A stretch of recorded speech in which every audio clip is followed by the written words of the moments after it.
Welcome to Bible 365, where we learn and grow in God's Word 365. Today we are reading in Joshua 8. Then the Lord said to Joshua, "Do not be afraid. Do not be discouraged. Take the whole army with you and go up and attack Ai, for I have delivered it into your hands, the king of Ai, his people, his city, and his land. You shall do to Ai and its kings as you did to Jericho and its king, except that you may carry off their plunder and livestock for yourselves. Set an ambush behind the city." So Joshua and the whole army moved out to attack Ai. He chose 30,000 of his best fighting men and sent them out at night. With these orders, listen carefully. You are to set up an ambush behind the city. Don't go very far from it.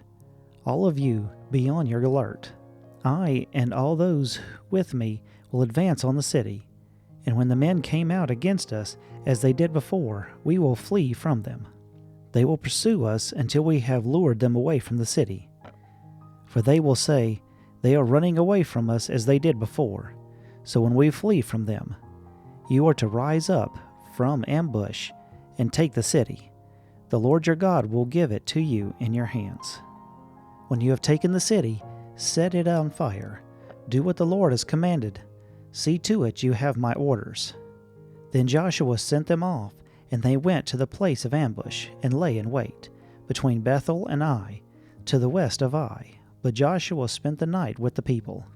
Early the next morning Joshua mustered his army, and he and the leaders of Israel marched before them to Ai. The entire force that was with him marched up and approached the city and arrived in front of it. They set up camp north of Ai, with the valley between them and the city. Joshua had taken about 5,000 men and set them in an ambush between Bethel and Ai, to the west of the city. So the soldiers took up their positions with the main camp to the north of the city, and the ambush to the west of it. That night Joshua went into the valley. When the king of Ai saw this, he and all the men of the city hurried out early in the morning to meet Israel in battle at a certain place overlooking Arabah. But he did not know that the ambush had been set against him behind the city.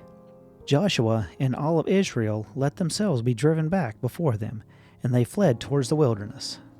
All the men of Ai were called to pursue them, and they pursued Joshua and were lured away from the city. Not a man remained in Ai or Bethel who did not go after Israel. They left the city open and went in pursuit of Israel.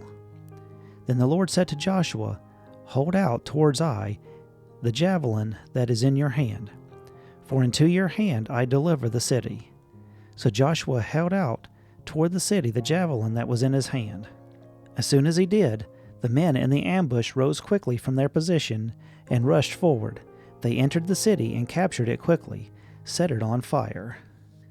The men of Ai looked back and saw the smoke in the city rising into the sky, but they had no chance to escape in any direction. The Israelites who had been fleeing towards the wilderness had turned back against their pursuers.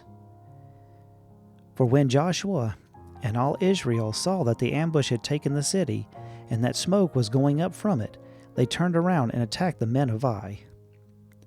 Those in the ambush came out of the city against them, so that they were caught in the middle, with the Israelites on both sides.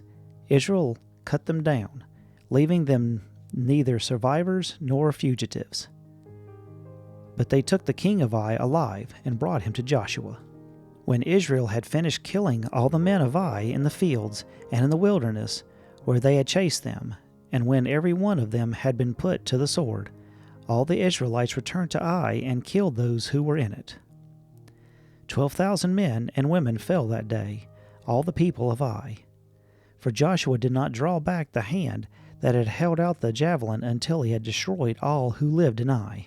But Israel did carry off for themselves the livestock and plunder of this city, as the Lord had instructed Joshua.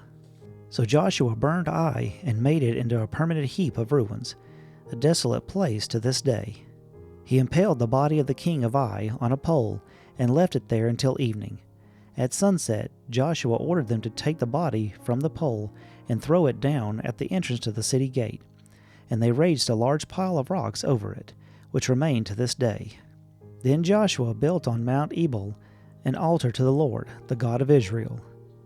As Moses, the servant of the Lord, had commanded the Israelites, he built it according to what was written in the book of the law of Moses. An altar of uncut stones on which no iron tool had been used. On it they offered to the Lord burnt offerings and sacrifices, fellowship offerings. There, in the presence of the Israelites, Joshua wrote on a stone a copy of the law of Moses.